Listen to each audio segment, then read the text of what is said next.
Hello दोस्तों, good morning. स्वागत है एक बार फिर से आप सभी का एमजेड एजुकेशन में। दोस्तों आज है 25 फरवरी। आज की इस वीडियो में हम लोग बात करने वाले हैं 25 फरवरी 2021 के करंट अफेयर के सभी इंपॉर्टेंट क्वेश्चंस के बारे में।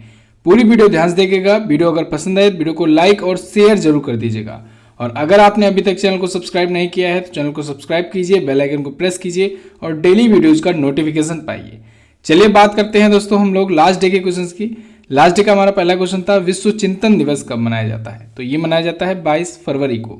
ई कैबिनेट लागू करने वाला पहला राज्य कौन बना?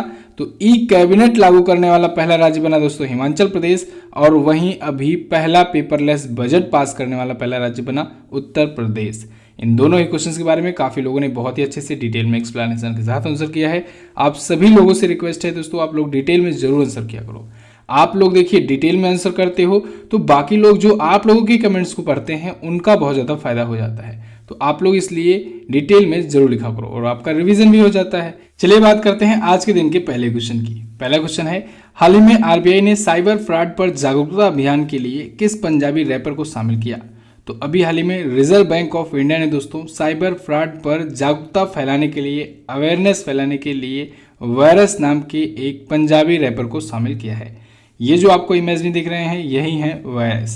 ये एक पंजाबी रैपर हैं और इनको आरबीआई ने साइबर फ्रॉड पर जागरूकता अभियान के लिए शामिल किया है, जिससे ये अपने गाने के माध्यम से, अपने रैप के माध्यम से अवेयरनेस फैला सके। ठीक है, आरबीआई का दोस्तों बहुत पहले से ये कैंपेन चल रहा है। आरबीआई कहता है, आपने जरूर सुना होगा, आरबीआई कहता है। ये अभियान चल रहा है 2016 से ही।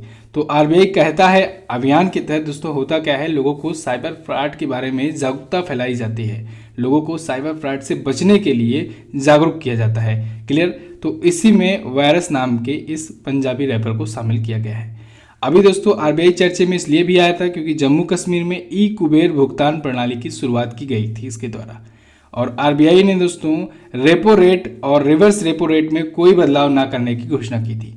आरबीआई की जो मॉनेटरी पॉलिसी की कमेटी होती है उसके जो अध्यक्ष हैं, आरबीआई के जो गवर्नर होते हैं वही उसके अध्यक्ष होते हैं, वो हैं शक्तिकांत दास जी। उन्होंने घोषणा की थी कि आरबीआई में मॉनेटरी पॉलिसी रेट्स में कोई बदलाव इस बार भी नहीं होगा। तो ध्यान रखिएगा, रेपो रेट कितना है 4.0%, रिवर्स रेपो रेट कितना है 3.35%। ओके, चलिए आरबीआई के बारे में थोड़ा सा और जानिए। आरबीआई यानी रिजर्व बैंक ऑफ इंडिया दोस्तों भारत का सेंट्रल बैंक है। मुद्रा छापने का अधिकार इसी के पास है। 1 अप्रैल 1935 को हुई थी इसकी स्थापना। बाद में 1 जनवरी 1949 को इसका राष्ट्रीयकरण कर दिया गया, यानी इसको नेशनलाइज कर दिया गया। हेडक्वार्टर है मुंबई में। गवर्नर है शक्तिकांत दास जी। अच्छा, शक्तिकांत दास जी दोस्तों 25वें गवर्नर हैं। पहले गवर्नर कौन थे? Osborne Smith. और पहले भारतीय गवर्नर कौन हुए? वो हुए सी.डी. देशमुख। क्लियर? चलिए अगला क्वेश्चन देखते हैं।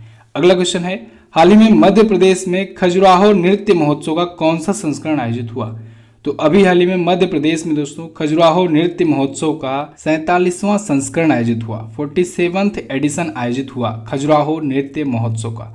खजुराहो दोस्तों मध्य प्रदेश में है, एक सांस्कृतिक धरोहर है। और खजुराहो मंदिर जो है दोस्तों ये लगभग 1000 से ज़्यादा वर्ष पुराना है। चंदेल वंश के शासकों द्वारा ये बनाया गया था 950 से 1050 ईस्वी के बीच में। ठीक है, तो वहाँ पर नृत्य महोत्सव मनाया जाना शुरू हुआ 47 वर्ष पहले।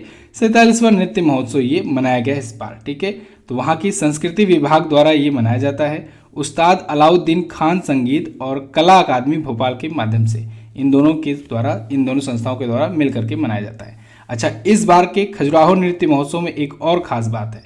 इस बार दोस्तों 44 वर्षों के बाद एक बार फिर से खजुराहो मंदिर के परिसर में ये नृत्य महोत्सव मनाया जा रहा है। काफ़ी ज़्यादा रिक्वेस्ट के बाद इस बार मंजूरी मिल गई है और 44 वर्षों के बाद एक बार फिर से खजुराहो मंदिर के अंदर में ये नृत्य महोत्सव मनाया जा रहा है। अब तक अनुमति नहीं थी तो इसके बाहर मनाया जाता था। ठीक है, कहाँ पर है खजुराहो मंदिर? मध्य प्रदेश के छतरपुर जिला में पड़ता है खजुराहो मंदिर।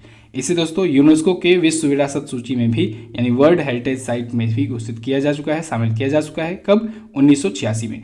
ये दोस्तों बहुत पूछा जाता है, ध्यान रखिएगा। यूनेस्को की विश्व विरासत सूची में 1986 में शामिल किया गया खजुराहो मंदिर को। ओके, अभी अगर आपको याद हो कुछ दिन पहले ही मैंने आपको भारत के प्रमुख मंदिर, मस्जिद और तीर्थस्थल पर एक वीडियो दी हुई थी। उसमें मैंने सब कुछ डिटेल में बताया हुआ है कि कौन सा वंश कब कब कौन सा धरोहर स्थापित करवाया, बनवाया अपने शासनकाल में।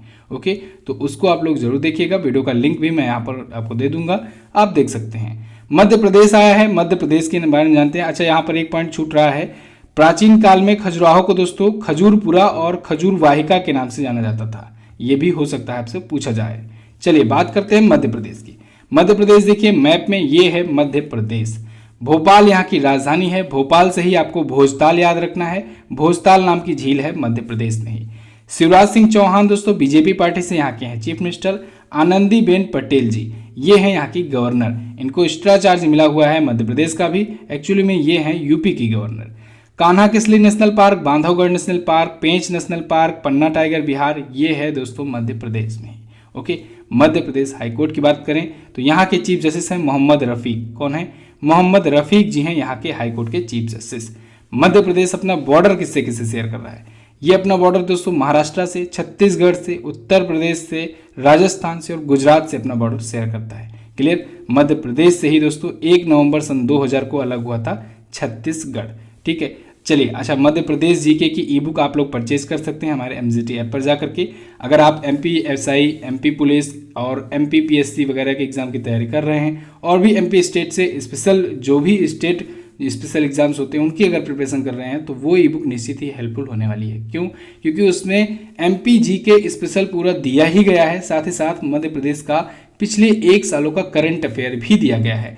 तो आप वो ई बुक सिर्फ 20 रुपये में प्राप्त कर सकते हैं एमजीटी ऐप पर जा करके। कोई भी प्रॉब्लम आए तो नीचे व्हाट्सएप का नंबर दिया गया है, वहाँ पर जा करके आप कॉन्टैक्ट कर सकते हैं। बात करते हैं अगले क्वेश्चन की।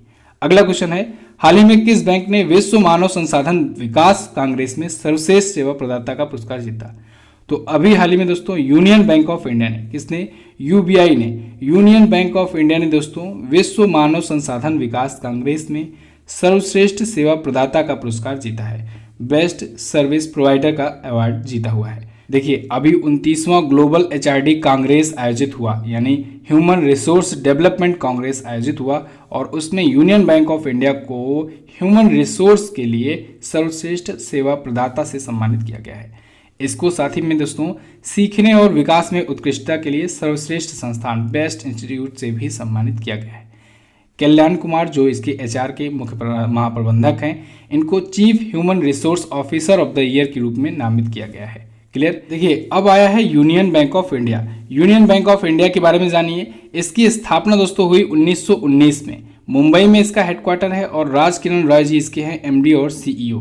दोस्तों, अभी जब 1 अप्रैल 2020 को 10 बड़े बैंकों का 4 बड़े बैंकों में विलय हुआ था, तो उसमें से एक बैंक ये भी था यूनियन बैंक ऑफ इंडिया। इसमें आंध्रा बैंक और कॉरपोरेशन बैंक का विलय हुआ। ध्यान रखिएगा, 1 अप्रैल 2020 को इसके बाद से आंध्रा बैंक और कॉरपोरेशन बैंक का विलय हो गया है यूनियन बैंक ऑफ इंडिया में। क्लियर? किस बैंकों का किस में विलय हुआ है इस पर मैं आपको वीडियो दे चुका हूं। भारत में टोटल 12 सरकारी बैंकें हैं, यानी पब्लिक सेक्टर की बैंकें हैं। इन पर भी मैं आपको वीडियो दिया हुआ हूं, आप जा करके देख सकते हैं। अगला क्वेश्चन देखते हैं, दुनिया के सबसे बड़े क्रिकेट स्टेडियम मोटेरा का नाम बदलकर क्या रखा गया? तो दोस्तों, दुनिया के सबसे बड़े क्रिकेट स्टेडियम मोटेरा स्टेडियम का नाम बदल करके अब रख दिया गया है नरेंद्र मोदी स्टेडियम। अभी हाल ही में इसका नाम चेंज किया गया है, इसका उद्घाटन भी किया गया है। राष्ट्रपति रामनाथ कोविंद जी ने गुजरात के अहमदाबाद में इसका उद्घाटन किया है, जहां पर यह स्थित है दुनिया का सबसे बड़ा cricket stadium. Okay, Motera stadium. अच्छा दोस्तों, एक पॉइंट ध्यान रखिएगा, हो सकता है आप यहाँ पर कंफ्यूज हो जाएं। एक है अहमदाबाद में, गुजरात के अहमदाबाद में है सरदार पटेल स्पोर्ट इनक्लेव।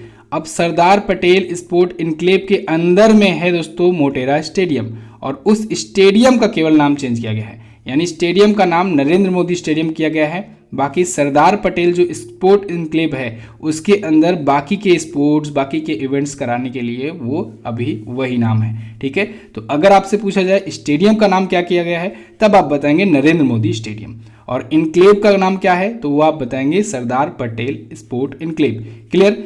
अब देखिए, अभी तक क्या था, मेलबर्न स्टेडियम दुनिया का सबसे बड़ा क्रिकेट स्टेडियम था, लेकिन अब हो गया है नरेंद्र मोदी स्टेडियम दुनिया का सबसे बड़ा क्रिकेट स्टेडियम।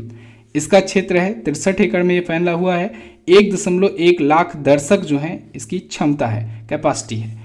इसे बनाया किसने है? लार्सन एंड टर्बो ने, L&T कंपनी ने बनाया है। L&T कंपनी ने ही दोस्तों स्टैचू ऑफ यूनिटी को बनाया था, जो कि भारत की सबसे ऊंची मूर्ति है, भारत की ही नहीं दुनिया की सबसे ऊंची मूर्ति है, 182 मीटर की ऊंचाई वाला। लार्सन एंड ट्रूबो दोस्तों अभी चर्चे में आया था जब मैंने आपको बताया था कि इसने अभी हावित्जर तोप को भारतीय सेना को सौंपा हुआ है। ओके, तो L&T का नाम आप लोग याद रखेंगे। अच्छा दोस्तों, आज है 25 फरवरी। आज फिर से मैं आपको रिमाइंड करा रहा हूं, आज ही के दिन 11 बजे आप सबको दोस्तों ये दोनों ट्विटर पर रन कराना है, ट्रेंड कराना है। ठीक है, #मोदी_रोजगार_2 और एक और हैशटैग है, इसको भी आपको रन कराना है, क्योंकि अगर दो हैशटैग रन करेंगे तो ज़्यादा बेटर होगा। तो #मोदी_जॉब_2, तो ये दोनों हैशटैग आपको आज ट्रेंड कराना है 11 बजे। 11 बजे से पहले ही शुरू कर दीजिएगा, जिससे 11 बजे तक ये अच्छे से ट्रेंड कर जाए। और मुझे पूरी उम्मीद है कि इस बार भी हम लोग कामयाब होंगे इसको ट्रेंड कराने में, और आज ये दिन भर ट्रेंड करेगा ट्विटर पर। ओके, तो आप लोग जुट जाइए। जो लोग ट्विटर नहीं इंस्टॉल किए हैं, आज के लिए ही सही इंस्टॉल जरूर कीजिए। ठीक है, चलिए अगला देखते हैं। अगला है, मध्य प्रदेश सरकार ने होशंगाबाद शहर का नाम बदलकर क्या रखने की घोषणा की है। तो मध्य प्रदेश सरकार ने होशंगाबाद शहर का नाम बदल करके नर्मदापुरम रखने की घोषणा की है। नर्मदापुरम अब होगा होशंगाबाद जिले का नया नाम। क्यों? क्योंकि ये जो जिला है ये नर्मदा नदी के किनारे है बसा हुआ। तो अभी नर्मदा जयंती मनाई जा रही है, तो नर्मदा जयंती के अवसर पर मध्य प्रदेश के जो सीएम हैं शिवराज सिंह चौहान जी, इन्होंने नर्मदापुरम करने की घोषणा कर दी है होशंगाबाद जिले का नया नाम। ओके, देखिए दोस्तों, होशंगाबाद जिले का पुराना नाम नर्मदापुरम ही था, लेकिन मध्य प्रदेश में एक शासक आए, एक इस्लामिक शासक आए, मालवा के पहले इस्लामिक शासक हौसंग शाह। तो हौसंग शाह दोस्तों 1404 से 1435 ईस्वी तक वहाँ पर शासन किए, और उन्होंने अपने ही नाम पर नर्मदापुरम नाम का नाम चेंज करके होशंगाबाद कर दिया था। ठीक है, तो यानी होशंगाबाद के पहले नाम नर्मदापुरम था, और एक बार फिर से अब होशंगाबाद जिले का नाम बदल करके नर्मदापुरम रखने की घोषणा हो चुकी है। ओके, मध्य प्रदेश के खूबसूरत शहरों में ये भी है एक चर्चित शहर होशंगाबाद। क्लियर? चलिए अगला देखते हैं। मध्य प्रदेश के बारे में हम लोग जान ही चुके हैं। अगला, जम्मू कश्मीर की प्रसिद्ध पीपुल्स डेमोक्रेटिक पार्टी का लगातार 7वीं बार अध्यक्ष किसे चुना गया। दोस्तों, पीपुल डेमोक्रेटिक पार्टी PDP ये अक्सर चर्चे में रहती है, क्योंकि इसकी जो अध्यक्ष हैं महबूबा मुफ्ती, ये अक्सर कोई ना कोई ऐसा बयान देती रहती है। तो इनको एक बार फिर से चुना गया है अध्यक्ष। लगातार 7वीं बार इनको अध्यक्ष चुना गया है। अब चुना गया कहिए चाहे कहिए, इन्होंने अपने आप को खुद चुन लिया है। लगातार 7वीं बार अध्यक्ष बनी है। जम्मू कश्मीर की ये फेमस पार्टी है PDP। महबूबा मुफ्ती ये जम्मू कश्मीर की चीफ मिनिस्टर भी रह चुकी हैं, पूर्व मुख्यमंत्री भी रह चुकी हैं। तो एक बार फिर से ये अध्यक्ष चुनी गई हैं। अगले 3 वर्षों के लिए सर्वसम्मति से ये चुनी गई हैं। ओके, अभी दोस्तों जब जम्मू कश्मीर यूनियन टेरिटरी नहीं घोषित हुआ था, उसके पहले वहां पर राष्ट्रपति शासन चला करता था। राष्ट्रपति शासन के पहले जो सरकार थी वो महबूबा मुफ्ती की ये PDP पार्टी और BJP पार्टी, इन दोनों के गठबंधन की सरकार थी। ठीक है, फिर अपना समर्थन वापस ले लिया था BJP ने, और उसके बाद ये सरकार गिर गई थी। फिर ये राष्ट्रपति शासन लगा, और फिर आगे चल करके यूनियन टेरिटरी उसे घोषित कर दिया गया, जम्मू कश्मीर को और लद्दाख को। क्लियर? चलिए, ई-कुबेर भुगतान प्रणाली अभी हाल ही में आए थे चर्चे में, क्योंकि जम्मू कश्मीर में ये लागू हुआ है। RBI के द्वारा ई-कुबेर पेमेंट सिस्टम, इसकी शुरुआत की गई है। जम्मू कश्मीर के गुच्छी मशरूम को अभी हाल ही में GI टैग दिया गया है। जम्मू कश्मीर की राजधानी होती है दोस्तों श्रीनगर। यहाँ के लेफ्टिनेंट गवर्नर हैं मनोज सिन्हा जी। अगला देखते हैं, हाल ही में किस देश ने टीकाकरण सर्टिफिकेट वाले लोगों के लिए ग्रीन पास सिस्टम लॉन्च किया। तो अभी हाल ही में इजराइल ने एक सिस्टम लॉन्च किया है अपने देश में, टीकाकरण सर्टिफिकेट वाले लोगों के लिए एक ग्रीन पास सिस्टम लॉन्च किया है। यानी ये जो ग्रीन पास होगा ये उनके पास होगा जो टीकाकरण, जिनकी वैक्सीनेशन हो चुकी है। तो ग्रीन पास से फायदा ये होगा कि इनको जिम में, स्विमिंग पूल में, होटल में, या कोई भी इंटरटेनमेंट जो प्लेस होगा, खेल की जो भी इवेंट्स होंगे, वहां पर जाने के लिए अनुमति होगी। ठीक है, ग्रीन पास यानी एक ऐसा पास दे दिया जाएगा। तो अगर वहाँ के जो नागरिक हैं, अगर वो अपना कोविड-19 की या कोविड-19 का निगेटिव का सर्टिफिकेट बनवा लेते हैं, या फिर वो वैक्सीनेशन को प्राप्त कर लेते हैं, यानी उनको वैक्सीन लग जाती है, तो उनका ग्रीन पास बन जाएगा और वो हर जगहों पर जा सकते हैं। चलिए, अब इजराइल आया है। इजराइल देखेंगे हम लोग वर्ल्ड मैप में है कहाँ पर। देखिए, सबसे पहले ये रहा हमारा प्यारा भारत। यहाँ से आएंगे दोस्तों हम लोग इस तरफ, इराक सीरिया साइड में, तो यहाँ पर आपको दिख जाएगा इजराइल। ये छोटी सी कंट्री है लेबनान के पास में इजराइल, ये है इजराइल। इजराइल की राजधानी होती है यरूशलेम। यहाँ के प्राइम मिनिस्टर हैं बेंजामिन नेतन्याहू। 5वीं बार प्राइम मिनिस्टर बने हैं, लगातार 5 बार ये प्राइम मिनिस्टर बने हैं यहाँ के। Okay, Benjamin Netanyahu. यहाँ की करेंसी होती है न्यू शकेल। क्या होती है? न्यू शकेल होती है यहाँ की करेंसी। अगला क्वेश्चन देखते हैं, 20 फरवरी को निम्न में से किस राज्य का राज्य स्थापना दिवस मनाया जाता है? तो 20 फरवरी को दोस्तों मिजोरम का और अरुणाचल प्रदेश का, इन दोनों का राज्य स्थापना दिवस मनाया जाता है। तो उपरोक्त दोनों ऑप्शन आपका बिल्कुल करेक्ट होगा। देखिए दोस्तों, मिजोरम जो है ये भारत का 23वां राज्य बना था। 1987 को 20 फरवरी के ही दिन भारत में ये शामिल हुआ एक स्वतंत्र राज्य के रूप में, 23वें राज्य के रूप में। इसके लिए भारतीय संविधान में 50वां संविधान संशोधन किया गया था, ठीक है। और वहीं 20 फरवरी 1987 को ही दोस्तों भारत के 24वें राज्य के रूप में अरुणाचल प्रदेश को शामिल किया गया है, ठीक है। ये अधिनियम 1986 द्वारा पूर्ण राज्य का दर्जा पाया हुआ है।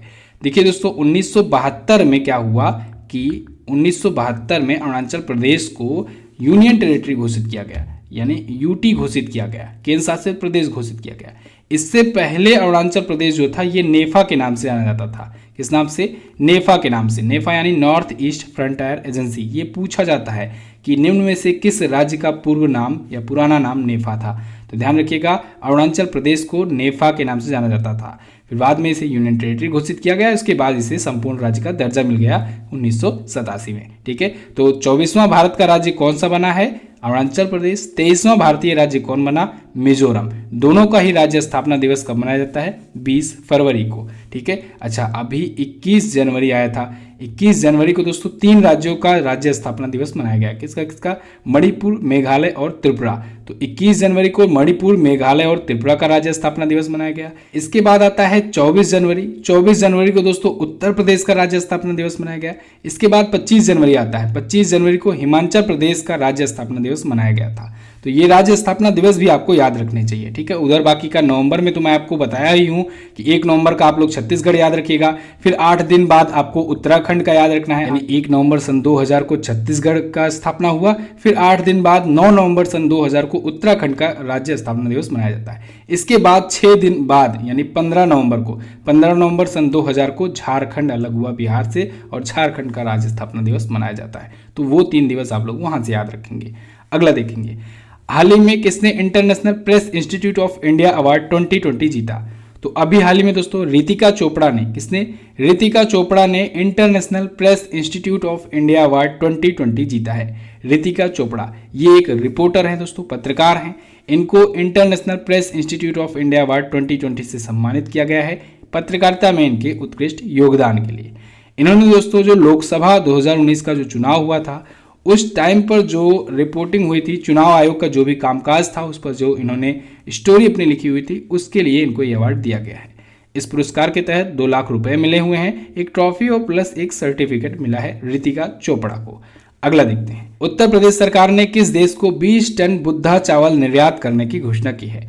तो उत्तर प्रदेश स्टेट गवर्नमेंट ने अभी हाल ही में घोषणा की है कि वो सिंगापुर को, किसे? सिंगापुर को 20 टन बुद्धा चावल निर्यात करेगा। देखिए, ये बुद्धा चावल जो है एक चावल की प्रजाति है, एक प्रकार से कहिए चावल की किस्म है। तो ये काला नमक चावल के नाम से भी फेमस है बुद्धा चावल। तो इसका 20 टन मात्रा में दिया जाएगा सिंगापुर को, ठीक है। उत्तर प्रदेश सरकार के द्वारा दिया जाएगा। और कब तक दिया जाएगा? मार्च 2021 तक, यानी अगले महीने के एंड तक इसकी डिलीवरी हो जाएगी। अच्छा, अगर अभी आपको याद हो तो 2000 मीट्रिक टन सीरिया गणराज्य को भारत ने चावल उपहार के रूप में दिया है। तो ये तो आपको याद ही होगा, इसको दिलवाया किसने था? महेंद्र सिंह कान्याल ने। और इस वजह से उनको दोस्तों सीरिया में भारत का नया राजदूत अभी हाल ही में नियुक्त किया गया है। अगला क्वेश्चन है, मंगल ग्रह पर भेजे गए किस रोवर ने 10 सेकंड का पहला मंगल ग्रह का ऑडियो संदेश भेजा है? तो अभी हाल ही में मंगल ग्रह पर नासा ने दोस्तों जो अपना भेजा है मंगल रोवर, मंगल मिशन पर परसेवरेंस नाम का रोवर। तो परसेवरेंस रोवर ने 10 सेकंड का अपना पहला मंगल ग्रह का ऑडियो संदेश भेजा है। ये मंगल ग्रह का पहला ऑडियो संदेश है। ये इंपॉर्टेंट क्यों है? इंपॉर्टेंट इसलिए है दोस्तों क्योंकि इस 10 सेकंड में पता चल रहा है कि वहां पर हल्की हल्की हवा बह रही है, ठीक है। हल्की हल्की हवा की आवाज आ रही है। तो हल्की हल्की जब हवा बह रही है इसका मतलब है वहां पर कोई ना कोई ऐसी गैस है। तो उसमें अब पता लगाया जाएगा कि क्या उसमें ऑक्सीजन की मात्रा है या नहीं, या फिर किन किन गैसों का मात्रा है, क्या वहां पर ऑक्सीजन डेवलप किया जाता है, जनरेट किया जा सकता है कि नहीं। क्योंकि वहां पर आप लोग देख रहे हैं SpaceX लगा हुआ है कॉलोनी बसाने में। SpaceX का ड्रीम प्लान है मंगल ग्रह पर कॉलोनी बसाना, ठीक है। तो इससे इन सब परीक्षणों का, इन सब जो रिसर्च होगा उसका फायदा मिलेगा। अभी आपको पता होगा दोस्तों कुछ दिन पहले ही UAE ने अपना होप मिशन लॉन्च किया था। होप मिशन जो है यूएई का, ये ऑर्बिटर मिशन है। ऑर्बिटर मिशन क्या मतलब हुआ, ये मंगल ग्रह का चक्कर लगाएगा, ऑर्बिट में ये चक्कर लगाएगा। जबकि ये जो परसेवरेंस नाम का रोवर है, ये तो रोवर उतरेगा, ये मंगल ग्रह पर उतरा हुआ है, ठीक है, वहां पर उतरा है। ऐसे ही चीन का तियानवेन है वन, तियानवेन वन जो है ये भी एक रोवर मिशन है, ये भी यहाँ पर उतरा हुआ है, ठीक है। यानी मंगल ग्रह पर ये उतरेगा, ये अब इसका रोवर जो है वहाँ पर उतरेगा, वहाँ की मिट्टी का सैंपल लेगा, वहाँ के आसपास की जो भी चीज़ें होंगी उसका सैंपल लेगा और उसको भेजेगा। ऐसे ही भारत ने दोस्तों 2014 में मंगलयान अपना भेजा हुआ था। मंगलयान जो भारत का था ये भी ऑर्बिटर था, ऑर्बिटर यानी ऑर्बिट का चक्कर लगाने वाला, ठीक है। तो ये ऑर्बिट का जो चक्कर लगाता है, ये ऑर्बिट में चक्कर लगाकर ही वहाँ की डिटेल्स भेजता है, फोटोज वगैरह, इमेजेस वगैरह भेजता है, ठीक। चलिए अब नासा आया है, नासा के बारे में जानते हैं। नासा ने दोस्तों अभी हाल ही में आपको याद होगा इंटरनेशनल स्पेस स्टेशन पर इसने एक यान भेजा था और इस यान को SS कैथरीन जॉनसन के नाम पर भेजा था, यानी इनका नाम दिया था इनके सम्मान में। कैथरीन जॉनसन एक मैथमेटिशियन थी, कहाँ की, नासा की, ओके। नासा के बारे में फुल फॉर्म जानिए, national aeronautics and space administration. जब हमारे DRDO की स्थापना हुई इंडिया में, तब वहाँ पर अमेरिका में स्थापना हुई 1958 में ही नासा की। वाशिंगटन DC इसका हेडक्वार्टर है, जिम ब्रिडेनस्टाइन है इसके करंट टाइम पर प्रशासक, एडमिनिस्ट्रेटर। क्लियर। तो दोस्तों आई होप आपको वीडियो पसंद आई होगी। आज के दिन के इंपॉर्टेंट करंट अफेयर के क्वेश्चन से बस इतना ही। हमारे ई बुक्स आप परचेज कर सकते हैं एप्लीकेशन पर जा करके। एप्लीकेशन पर दोस्तों जो क्विज प्रोवाइड की जाती है, अब उसमें डिटेल एक्सप्लेनेशन भी प्रोवाइड किया जाता है, तो आप लोग डिटेल एक्सप्लेनेशन के साथ क्विज जरूर सॉल्व किया करो। क्विज सॉल्व करने से आपका रिवीजन हो जाता है बेहतर तरीके से, और आप लोगों के ही डिमांड पर मैंने क्विज में सॉल्यूशन भी डालना शुरू कर दिया है, तो आप लोग क्विज जरूर सॉल्व किया करो। इसके साथ ही दोस्तों आप हमारे टेलीग्राम ग्रुप को जरूर ज्वाइन करो। टेलीग्राम ग्रुप पर मैं आपसे पोल कराता रहता हूँ, आपको कुछ स्टडी मटेरियल्स भेजता रहता हूँ, जो भी नोटिफिकेशन होता है, जो भी जानकारियाँ होती हैं टेलीग्राम पर ही भेजता हूँ। तो टेलीग्राम ऐप पर जाओ, MJT एजुकेशन सर्च करो और उस ग्रुप को ज्वाइन कर लो जिसमें सबसे ज़्यादा सब्सक्राइबर हो। तो MJT एजुकेशन ग्रुप ज्वाइन करने के बाद वहाँ पर एक पोल कराया गया है अभी कल ही, कि क्या आपको TGT, PGT या लेखपाल या वीडियो या UPP या UPSI इन सब से रिलेटेड वीडियो चाहिए। अगर चाहिए तो प्लीज़ आप लोग कमेंट करके अपना पोल जरूर दीजिए, ओपिनियन जरूर दीजिए। बात करते हैं क्वेश्चन ऑफ द डे की। आज का पहला क्वेश्चन है आपके लिए, Dada Saheb Phalke international film festival award 2021 में क्रिटिक्स बेस्ट एक्टर का अवार्ड किसने जीता है। अगला है, पुडुचेरी के भारत में शामिल होने से पहले इस पर किसका कब्जा था। दोनों ही क्वेश्चन है इंपॉर्टेंट, दोनों के बारे में आपको जो पता हो डिटेल में जरूर आंसर कीजिएगा। मिलते हैं दोस्तों ऐसे ही अगले शानदार वीडियो में, तब तक के लिए नमस्कार, जय हिंद, वंदे मातरम।